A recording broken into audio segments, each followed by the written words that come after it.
streets of Brooklyn, where stories grow wild to the glow of the stage where the dream meets the child. A quiet flame, a hidden spark, drawn to the words that lit up the dark. Curtains rose, and so did he, finding power in poetry. One voice, one mic, one sacred truth. Every word he spoke uncaged the youth. He saw the world try to silence the bold, but his soul was wired to break the mold. Now he walks in purpose, pure and true. He was born to...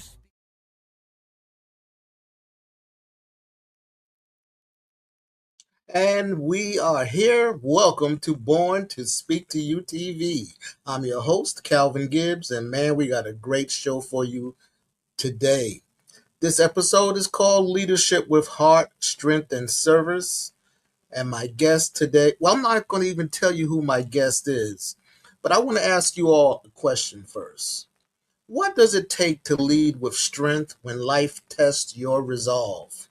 In this episode, I'm going to be joined by my special guest. She's a corporate executive and leadership coach, an elected official, entrepreneur, and breast cancer survivor whose life demonstrates that true leadership begins in the heart. So we're going to explore how faith, resilience, service, all of that, and purpose have shaped her remarkable journey from the boardroom to the community. And for you, if you have ever wondered about your heart, your strength, your service, your survival, you're not going to want to miss this. We'll be right back in 60 seconds. This is Born to Speak to You TV. Welcome to Born to Speak to You TV, where we're speaking life into the moments that matter. This isn't just a show. It's a movement. It's a space where stories are honored, voices are lifted, and truth has a mic. Each episode, we dive into powerful conversations on identity, on equity, growth, healing, leadership, and the courage that it takes to speak up in a world that often wants us to keep quiet. Whether it's through personal testimony, community impact, or artistic expression, Born to Speak to You is where voices rise and change begin. Our mission is simple: to empower people to use their voice, own their truth, and build bridges of communication and understanding. So, sit back or lean in, because you're about to witness what happens when passion meets purpose. This is Born to Speak to You TV. Let's speak life.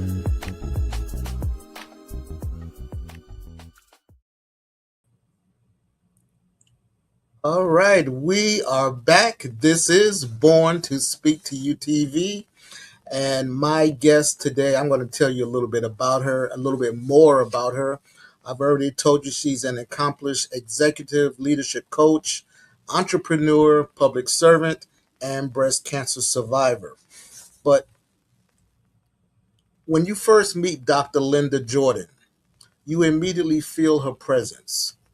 It's rooted in wisdom, it's wrapped in resilience, it's driven by purpose. She's not just a leadership coach, she's a legacy builder, a real estate investor, and now the first Black, and I should say the first Black female mayor of Butner, North Carolina. We shared the stage just a few months ago. She was on the stage with me as one of the distinguished royalty speakers during an event we had in June, where she inspired audiences with her passion for leadership and service. And today she joins us to share lessons on resilience, purpose, and leading with heart. Please welcome Dr. Linda Joyner. Dr. Linda Jordon. Welcome to Born to Speak to You TV. Hello, Calvin. How are you? No worries. I am so happy and nervous to have you here.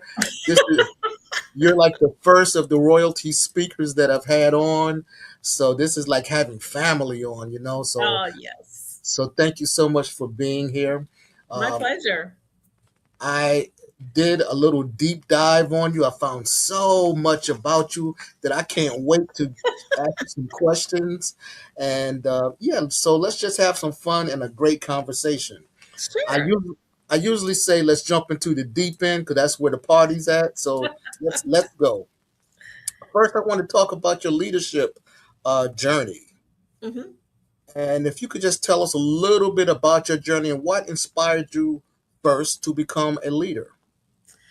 So my leadership journey began, actually, gosh, probably when I was a little girl, um, singing in church. I'm a country girl from Virginia, and so our parents always taught us about being that leader. Don't wait for someone else, so you always step forward. And so my first, as I shared at the Royalty Speaks, my first leadership journey started in selling shoes because I wanted to buy my parents a Christmas present. So I became a door to door shoe salesperson. And then I carried those learnings into corporate America, where I worked for a Fortune 500 pharmaceutical company for almost 30 years. And I've always enjoyed the aspect of helping others learn, but also being a part of the process at the same time. Hmm, okay. And who would you say had the greatest influence on your leadership philosophy? I would say it was my parents, Hmm, because growing up on a farm, we didn't have a lot. My parents worked on the farm. They didn't really have public jobs until I left home. And so, oddly enough, I never knew that we were really as classified as being poor people because we were so rich in so many different aspects. And so, learning from them the importance of taking care of your community, taking care of your family, but then also making sure that you have a strong faith. That's what really helped me become the leader that I am today. hmm. That's great. It's funny about growing up and being classified as, not being rich and, not having everything that you need when you have love around you, you have your support system around you. As you know, I grew up in Brooklyn, New York, in the inner city. Uh-huh. It was far from a farm, but because of the way my family took care of us, we didn't really feel that we were poor. We hmm felt maybe because everybody around us was in the same boat we were, but I never felt that until I started, going out and exploring different parts of the city. And I was like, whoa, that's a lot different from where I'm from. And I Right. started, and I started to realize the difference in cultures and all. Mhm. But Yeah. I want to ask you about leading with heart Uh-huh. because I saw that several times in your bio and different websites I found you on. What does leading with heart truly mean to you? Leading with heart means to me that I always want to make sure that when I am responsible for someone or responsible for their development, responsible for their growth, and they look up to me as that leader, that I am always being my true and my authentic self. And so leading with heart means that just because you're at the top doesn't mean that, you can call all the shots. And most times people do. But leading from the heart means that I bring the people along with me. I make sure that they have a clear understanding of where we're going in this journey of leadership together. Because if you try to lead and you're leading by yourself, that's where you're going to end up by yourself and you won't really have anything. So, leading with your heart is truly making sure that people understand who you are, your true and authentic self. But I must say, it took me a long time to get to that point because when I first started in leadership, I was, not that way at all. I didn't wear my heart on my sleeve. I was, kind of hardcore, kind of stern. But I learned from my team that in order for them to follow me, I had to really break down who I truly was and share that inside of me that I sometimes protected. And so I found that leading with my heart allowed me to lead better and have others that wanted to follow me. And that's truly what it means to me. Okay, absolutely, absolutely. After we finished on the stage at Royalty Speech that next weekend, I had the opportunity to be on a Toastmasters stage as a keynote speaker, or I should say, educational session leader. And I was talking to some of the leaders that's going to be in the next Toastmasters year. And one thing that came to me, and I was specifically talking to somebody in the audience, they should know who they were, who they are. Um, I mentioned that leader, to be a leader doesn't mean you get to boss people around.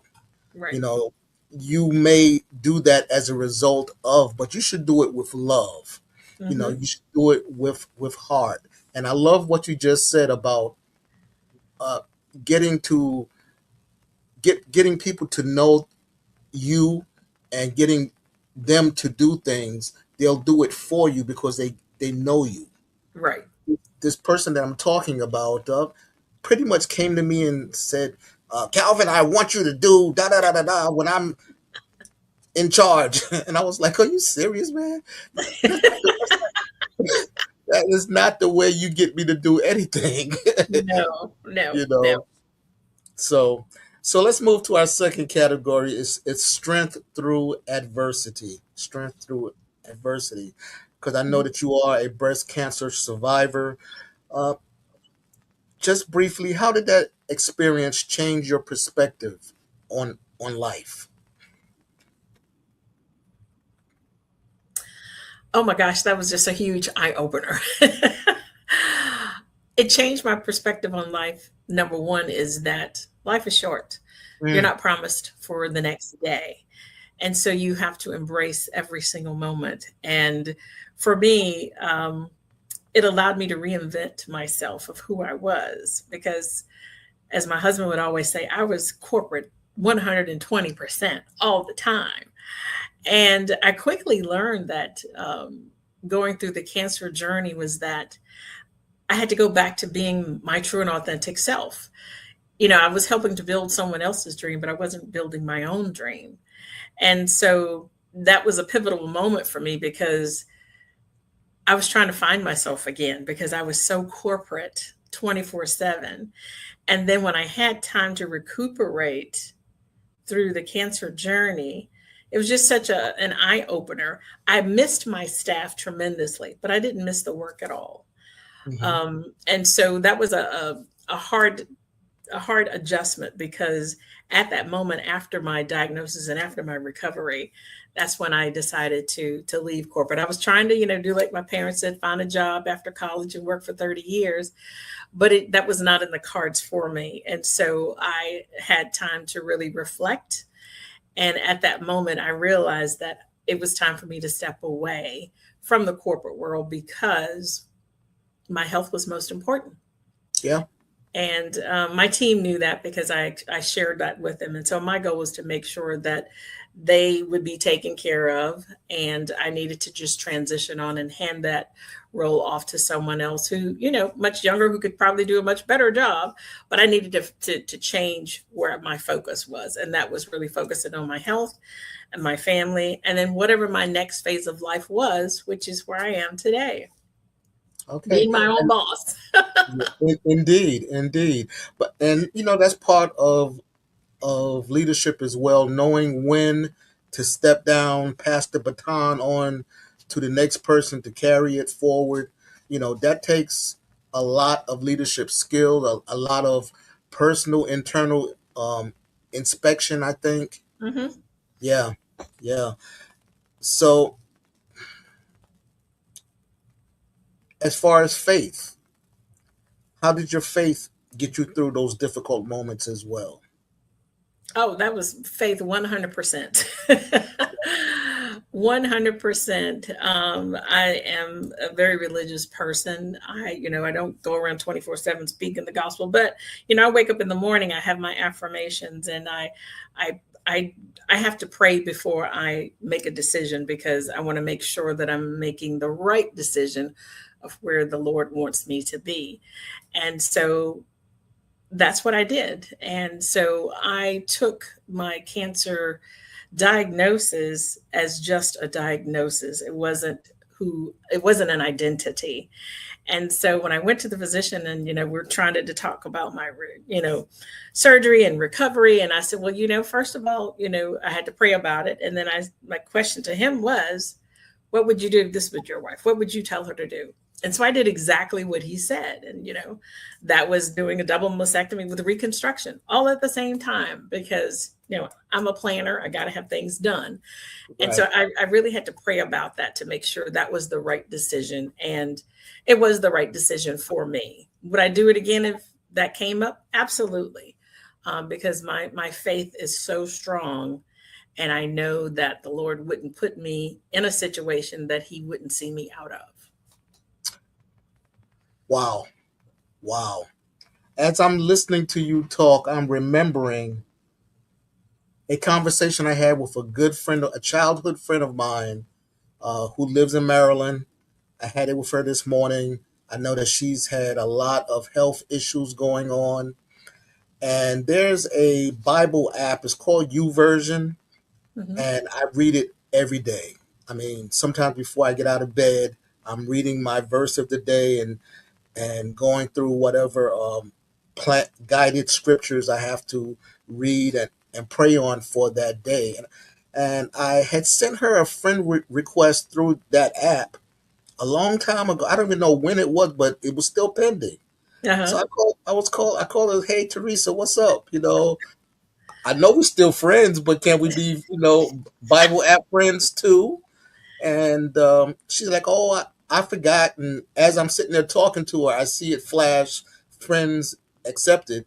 And it was an opportunity for me to talk to her about some of the things that she's going through. And I've known her, oh man, like for since I was 10 years old. Oh, That's when wow. that's when I first met her. So, literally, I'm literally over 55 years I've known her. And, I just asked her, could I pray for you? Can I talk to you? Can I do anything to make you feel better? So we had a nice conversation this morning, and it brought me all of this, and talking to you just a few minutes ago, all brought me back to the motto of this show: speak life into the moments that matter. Because we have moments every single day, Dr. Linda, Yeah. and there's negativity all around us, as you know. And it's so easy to buy into that, Yeah. But when you have the opportunity to not only speak life into yourself and your situation, but to somebody else, a close friend, a family member, somebody you even work with, that makes all the difference in the world, I think. Absolutely. It does. It does. So we're going to take a break right here. We're going to put a pin in it. We'll be right back in 60 seconds. This is Born to Speak to You TV.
And we are back. This is Born to Speak to You TV. I'm Calvin Gibbs. My guest today is Dr. Linda Jordon, and we are talking about leadership with heart, strength, service, and survival.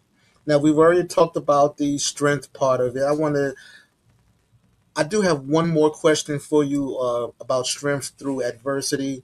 Yeah. And this is, not only for the viewers out there, but especially for my friend that I just told you about, and anyone else that's facing a personal battle today, do you have a piece of advice that you would give them? I would say anyone that is facing any type of adversity, whether it's health or mental, is to number one, have a conversation with someone else because you cannot hold that information in yourself. Because if you hold it too long, you're going to absolutely explode. So you have to share it with someone. When I got my diagnosis, I mean, on my way home, I called my oldest sister. Um, and then I called my husband because he gets a little too excited. But by the time it's a 20-minute drive to get home, but by the time I got home, my and all my siblings were at the house waiting for me. And some traveled 2 hours away. So that's why I say it's so important to share that because had they not been there when I got home to talk about the diagnosis, I don't know what I would have done differently. But just to have them there and to, hear them cheering me on and we all had prayer together and we were talking about my next steps, it was just like, what diagnosis? And oftentimes people are going through something and they don't share it because it could be pride or they're not sure how to share it or they're afraid to share it. And then they end up carrying that with them through whatever they're going through. And that makes it twice as hard.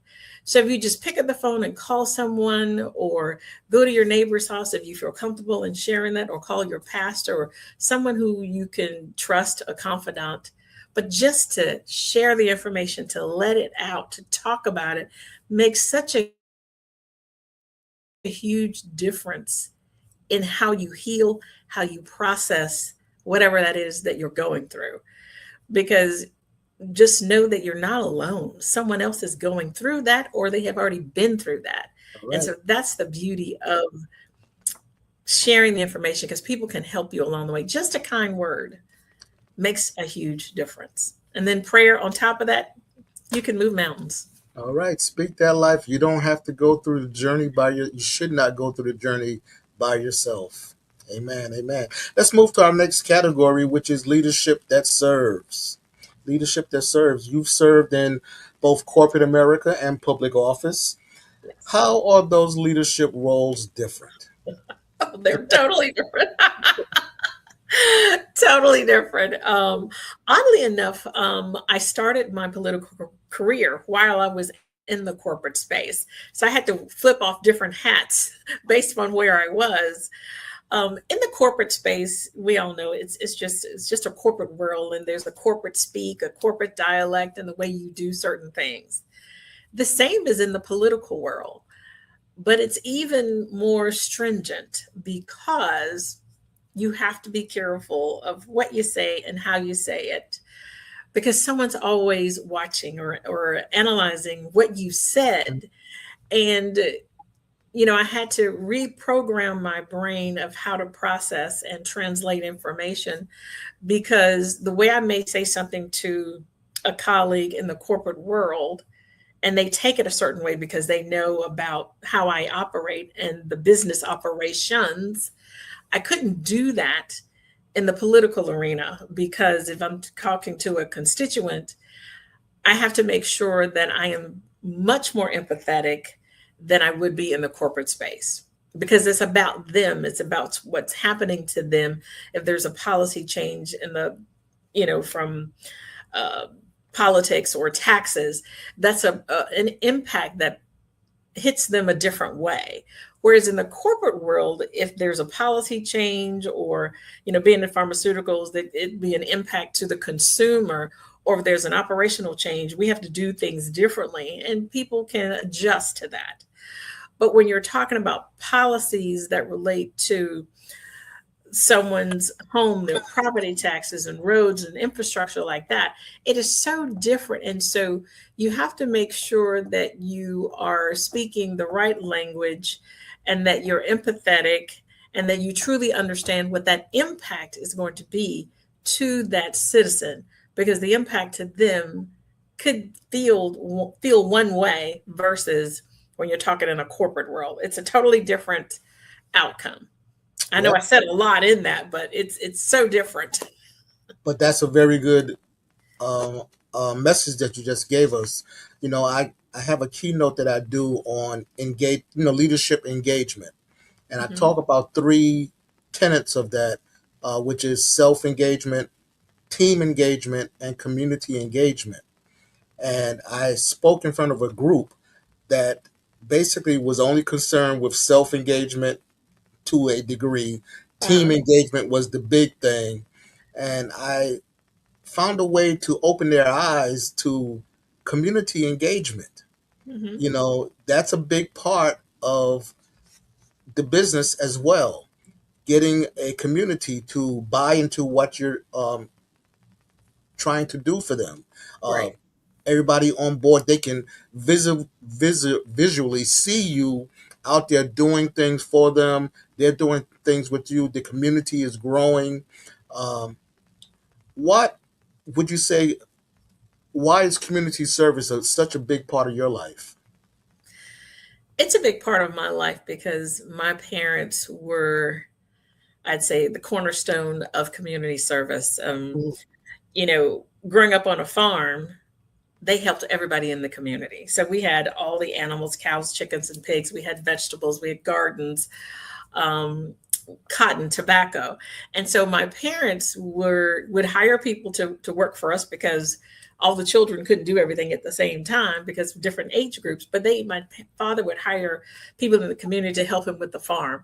And then, he didn't have money to pay them, but he would pay them through food. So when we would slaughter animals, they would get portions of that. They would get vegetables. And so we carried that with us into the church. And on Sundays, he was a deacon, she was, on the church choir. We were all involved in everything. And so community is just another extension of your family. And that's to me, that's what's so very important. And that's what got me into politics because I wanted to make a change. I wanted to see something different. I wanted to see the community thrive. And I could talk about it all day long. I could go to the meetings, but until I physically got involved, I couldn't really see how it would formulate and what Mm. the impact of that would look like at the end. So a lot of times people want to be involved in the community, they want to see change, but they're not ready for the change because it's a heavy load to carry. And I would say yes, my parents are the reason that I am in the community, being involved, making sure that there's change, and that's change that the community wants, not my own personal change. Because you have to hear and listen carefully to what the citizens want and what their needs are. Absolutely, absolutely. And also by you being visible in the community when you need to get things done, when you need people to help out. I believe you're more apt to get that help because they know you, they've seen you in the community, they're familiar with you, and more willing to offer that assistance that you may need. Is that correct? Yes, that's a true statement. Yes. Okay, Got to cool. get your hands dirty. Got to get your hands dirty. Yes, indeed. My next question is how can everyday people become leaders without holding a title? Everyday people. Well, that's a great question. But everyday people, they're already leaders. Mm, A lot of people just don't understand what leadership is because they connect it with a title. They connect it with an organization or a business. But we are all children of God, and He has given all of us an assignment to do. And if you take that assignment seriously, then you are the leader of your assignment. okay. And so it's up to us to make sure that we are doing exactly what we're supposed to do every day. Be kind to your fellow man, um, help out your neighbor when you need to. But we're all leaders every single day because everything that we do, somebody is watching us. They're paying attention to everything that you do, whether it's your neighbor or if you have children in school, it's the teachers paying attention to what parents come into a parent teacher conference. If you're a sports person and you have a coach, that coach is paying attention to who is, giving their all in games, or if you're working out and you have, a trainer, that trainer's looking to see, are you giving your all every single day that you go in to work out? So everything that you do, you are a leader. You're a leader in your household. How you respond to your children, your family, your spouses, or significant others, you are a leader. And so they look up to you, or they expect certain things from you because you are that leader. And I don't think people really realize that they truly have leadership capability that's already ingrained in us naturally. Now, some people are natural leaders, or that they say natural born leaders. They may not be great at it, but they're still a leader. But it's all in how you treat other people that will help you become a better leader. I'll say that. Okay. I'm glad you mentioned that, because this is going to make me go back and think about some things in my own life, which might be another episode I'll talk about someday.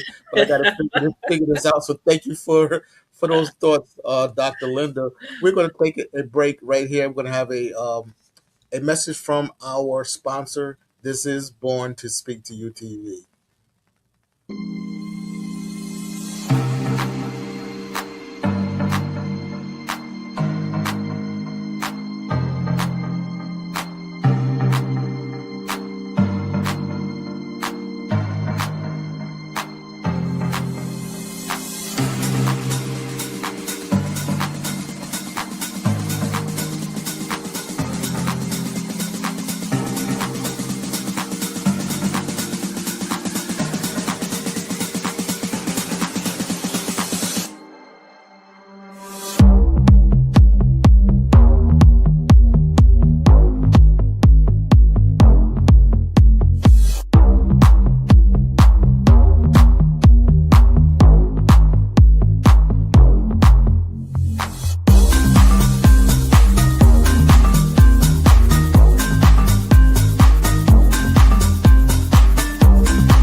And we are back. This is Born to Speak to You TV. We're talking about leadership with heart, strength, service, and survival, with my guest, Dr. Linda Jordon.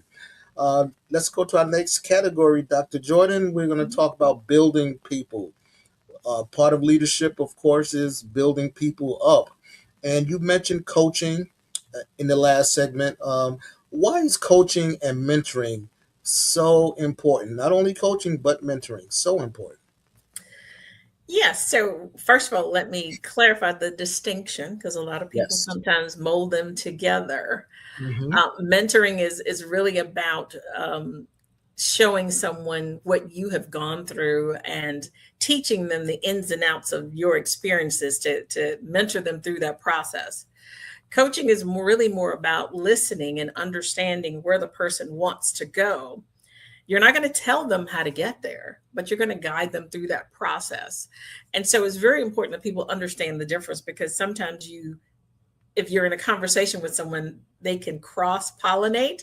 So I often, if I'm in that middle, I always say, excuse me for a moment, I need to take off my coaching hat and put on my mentoring hat so that I can really help that person understand that. So there is a primary difference between those two, but I think it's important that people have a coach, and it's important that people have a mentor, because again, this journey of leadership, you can't do it alone in silo. So you need someone that you can bounce things off of, or share best practices with, or help them along the way. So both are very important. Okay. And we know the cultures of a lot of corporate America these days, things they can do, things they cannot do, things they want to do, but maybe scared to do. How can organizations create cultures where people truly thrive? That's a great question. I'd say in the way that corporate America is today, they really have to take the time to listen to what are some of the needs of their employees is. Today, you have employees who are struggling. Number one, everyone is thinking that, okay, they're ready for that next position, but leaders aren't always taking the time to explain to their teams how to get there, what that process looks like. And so they'll probably want to give them a coach before they take the time to mentor them. And so it's really important that leaders mentor their employees first, because when you have someone that you can mentor, put them under your wing, you're going to gain trust in them. And when you gain trust in them, they're going to want to do more for you. So their productivity levels are going to go up because they trust you and they know that you care about them as a person. When you're coaching, oftentimes leaders are not the coach in the coaching situations. They hire a third party to come into the organization and coach their teams or coach their aspiring leaders. And that's all good. However, oftentimes there could be translations that are lost or misunderstood because some people think, well, okay, you're going to hire a coach for me. That means that I'm not really good at what I do. So they take it from a negative perspective than from a positive perspective. But it's all in how it's presented to the employee. So if you mentor them along the way, then you help them understand when they get to a certain point, yes, you might need a coach because these are things that someone else can help you at better. It doesn't mean you're doing bad. It just means that we want to help you excel. And so that's the downfall of those two words, coaching versus mentoring, because oftentimes employees think, well, I need a coach. That means that I'm not really good at something or I need to improve, not understanding that coaching is to help elevate you. Absolutely. Absolutely. At our Royalty Speaks event, the panel session, I Mm-hmm. told a little bit about a situation I was in corporate America with the manager that just didn't like Calvin for whatever Yeah. reason. But it wasn't just me that was going through that with that person. It was several of my coworkers. As a matter of fact, after we had an altercation at, at the job, I was told not to speak to her, and she would not speak to me unless it was business related. Mm. She did something to me that was so absurd that I couldn't believe that it happened. You get, when it happens, you're like, did that really happen? And and when it happened again, I was like, oh man, and just blew the top off of it and threatened to go to the news and all that good stuff. And I was asked to give 2 weeks, and during that 2 weeks, I took that time to rile up my coworkers and was like, yo, guys, we got to report everything that's been going on. We got to do it. Yeah. If we want this environment to be better, we got to speak up. So we finally found a person higher up the chain that was willing to sit down and listen to us. Mm. And over the course of that 2 weeks, it actually was 2.5 weeks because I was counting every day before I pulled the trigger. Um, and then one day, I happened to be in the restroom, which was like in the hall, and I hear all this noise and cheering going on. And I opened up the door to come out, and there she was being let out by security. Oh my. And my coworker, remember that scene in The Wizard of Oz when the house lands on the Wicked Witch? Yeah. And the munchkins are all happy and singing. It was Yeah. like it was like that. I looked over where my coworkers was, and everybody was cheering. I mean, even the people that wasn't in our department that was next to us, they were Uh-huh. even cheering. Oh my. Yeah, yeah. But the thing is, we finally got that organization to listen, Mm. and because they listened, uh, it created a culture where people could thrive. We Yes. got some different programs going on, and it became a slightly better place to work. Mm-hmm. But the thing is, the organization has to be willing to listen Yes. and not be afraid of making change. Yeah. So, And that's a critical point, not to be afraid of making change. yeah. Because sometimes people, organizations think, well, that's too much change. But it really isn't if you allow the employees to be a part of the change. And Hmm. they will make it go through just as smooth as anything. But they have to be given the permission to do so. And leadership has to be okay with that change that's happening. It doesn't have to be Absolutely. approved, it could be something really simple. Absolutely. Absolutely. So let's go to our next category of diversity, change, and growth. I know that you've led organizational change. You worked in diversity and inclusion. I Mhm. also have done some work in that area. What have these experiences taught you? That we have a lot of work to do. Man, amen. It's interesting. We talk about inclusion, belonging, whatever word you want to use for that, but it's still the same thing. It's just a different flavor of the season. But it's a hard discussion to have because there's so many generations in the workforce today. And so each generation has a different experience of change, a different experience of inclusion, a different experience of diversity and what belonging means to him or her. And so that's really what makes it hard because this is a moving train constantly. And so people find themselves trying to figure out how to talk differently to their colleagues or their customers. And communication is so important. And I think if we just take the time to communicate effectively with others, understand what is being communicated to us, so listen effectively and attentively, I think it would make a huge difference because communication is currency to all of us. Amen. And people don't truly understand when they say things to others of how it makes them feel. And so when you make someone feel a certain way, they may feel excluded from that. And so we just have to put all our cards on the table. And as I tell some of my clients, is that, let's just play nice in the sandbox. And how can we start off doing that? Play nice in the sandbox, understand what people are going through, give everyone an equal opportunity to let the voices be heard, an equal opportunity at different opportunities that are available within the organization, whether it's from leadership or training or whatever that may be. And then that helps to create that culture. But it all starts at the top. Hmm.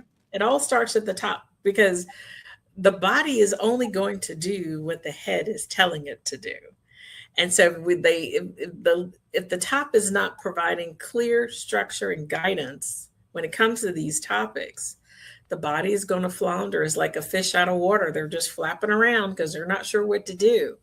So That's they've right. got to have clear direction, and it has to be consistent direction from all leadership at the top. Yep. And I would like to add that while things are waiting to come down from the top, those at the bottom need to talk to each other, get Mm-hmm. to know each other. And there's a lot of things that is more similar about people than are different. Different. Yes. Really, really, really. During the pandemic, some of my neighbors, the guys, we got together in our garages, on the driveway, and Uh-huh. we would share beers and would play music. Everybody would play a different song, and then we would talk about that song. Yeah. And after a while, after a couple, weeks, we started saying, Calvin, you're not that bad of a guy. Yeah, well, Tom, neither are you. We have a lot of things in common. And that's the way I think things need to start, at least ground level, while we wait for things to come down from the top. Yeah. Keep it moving, get to know each other, and then when it comes down, everything is in place to make big change happens. Yes, absolutely. I mean, America just celebrated the 250th. And so people come together for things that they feel common is for everyone. Mhm. If we can do that on one day, why can't we do that every day? Exactly. Exactly. Exactly. What comes to mind for me was the NBA championship last month when the Knicks, New York Knicks won. Uh-huh. Did you see those thousands and thousands of people in the street, all Yeah. different colors? Everybody was on one accord. It was so beautiful. I was like, I wish I was home. I wish I could be a part of that. That's Yes. what it's about. That's Right. what it's about. Forgetting all the racial stuff, all the cultural stuff. Mm-hmm. Enjoy each other. Enjoy each Exactly. other. Yes, indeed. So we need to take a break. I'm enjoying the conversation so much, but we got to take a break. We got to pay the bills. So we'll All be right. back in 50 seconds. This is Okay. Born to Speak to UTV.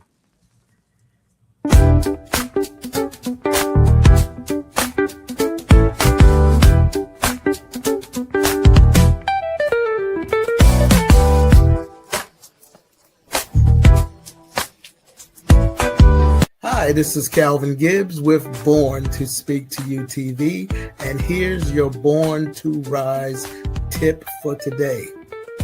You're not stuck. You're just committed to certain patterns of behavior that in the past may have worked for you. But guess what? You've grown past those patterns of behavior. Now they're more harmful than they are helpful. And the reason that you can't move forward is because you keep applying an old formula to a new level in your life. That old formula, that is for where you were, but you've moved on to another level, and it's time to have a new formula, a new solution. So change the formula and get a different result.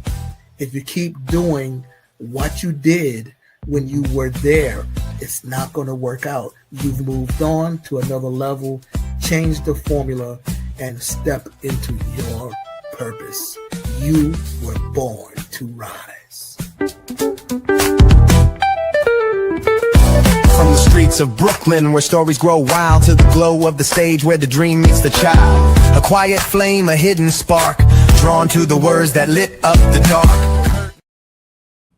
We're back. This is Born to Speak to You TV, and we're having a great conversation with my guest, Dr. Linda Jordon. We're talking about leadership with heart, strength, service, and survival.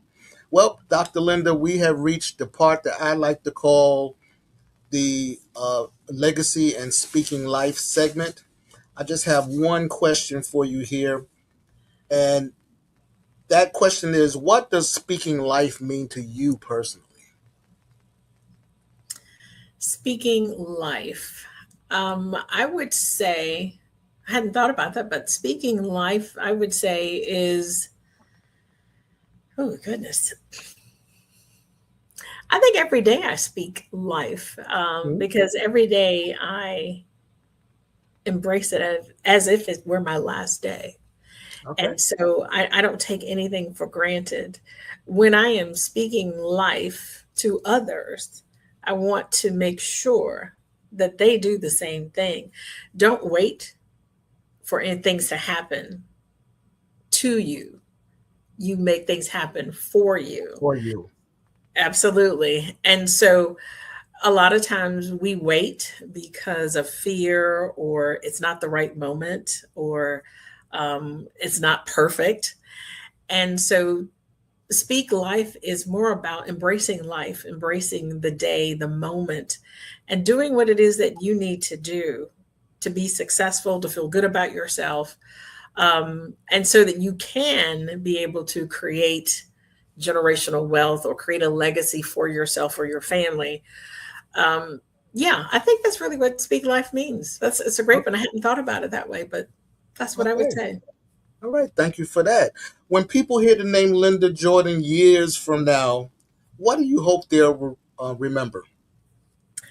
I want them to remember that I was a person with integrity, with heart, someone who cared about them, but most importantly, a person that listened to them. I am in the process of trying to make sure I create that legacy. And so that's why I'm an author, because I want to make sure that people can still read about me or my experiences when I'm no longer here. I do real estate investing to create generational wealth for my daughter so that when I'm no longer here, she will have something to remember me by and others to remember me by. So I'm always thinking about that next phase of life. I'm such a planner. And so, yeah, I would say that. Okay. Are you ready to play a little game? Of course. All right. This is called 30 Seconds to Speak Life. Oh, 30 wow. seconds 30 seconds or less to speak life. This is a lightning round. I Okay. want you to I want you to answer with one word or a short phrase. Are Okay. you ready? I'm ready. Success is. Oh, gosh. Ding, ding, ding, Available ding. Okay. Okay. Failure taught me. to continue. Okay. One daily habit you never skip. Prayer. All right. Your favorite leadership book. My own. Unleash your inner CEO. Okay. Your biggest motivation. My daughter. What brings you peace? Prayer. Complete this sentence. Never stop. Never stop going for what you want. Okay. And the last one is morning person or night owl? I am a night owl. Really? Yes. Okay. Okay. I had you pegged for a morning person. Well, I am at like 5 in the morning. But I yeah. hear you. I hear you. Well, Dr. Jordan, I want to thank you for being on the show. Oh, thank It's you. been It's a my lot of pleasure. It's been a lot of fun. Please come back anytime, and I definitely will be in touch. Since we're Royalty Speaks family, I definitely Yes. will be in touch with you. Thank you again. Have a blessed day. Thank you, Calvin. Again, my pleasure. And we'll be right back after this short message. This is Born to Speak to You TV.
We're back. Man, what a great conversation I just had with Dr. Linda Jordan. Leadership is more than a position, it's a commitment to serving others with integrity, compassion, and courage. In this episode, Dr. Jordan shared her incredible journey through corporate leadership, public service, entrepreneurship, and her personal triumph over breast cancer. Dr. Linda, I want to thank you again for sharing your wisdom, authenticity, and your heart with us. Your story reminds us that our greatest strength often grows from our greatest challenges. And if today's conversation inspired you, encouraged you, please like, subscribe, and turn on notifications for Born to Speak to You TV on YouTube. That's the QR code on the screen. Please scan it, and you can catch not only this episode, but all past and future episodes of Born to Speak to You TV. I also want to give a special thanks to DFN Broadcast Studios for providing the platform and production that helps bring these powerful conversations to audiences around the world. Until next time, you were born to speak So make your words count. Make your life matter. And as always, speak life into the moments that matter.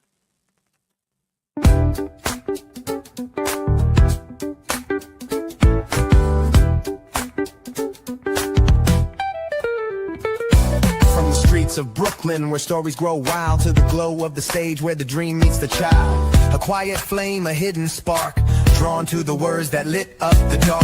Curtains rose, and so did he, finding power in poetry. One voice, one mic, one sacred truth. Every word he spoke uncaged the youth. He saw the world try to silence the bold, but his soul was wired to break the mold. Now he walks in purpose, pure and true. He was born to speak to you. He's got that rhythm in his truth, that fire in his flow. Speaking life into the moment, watch it grow. Every phrase, every beat,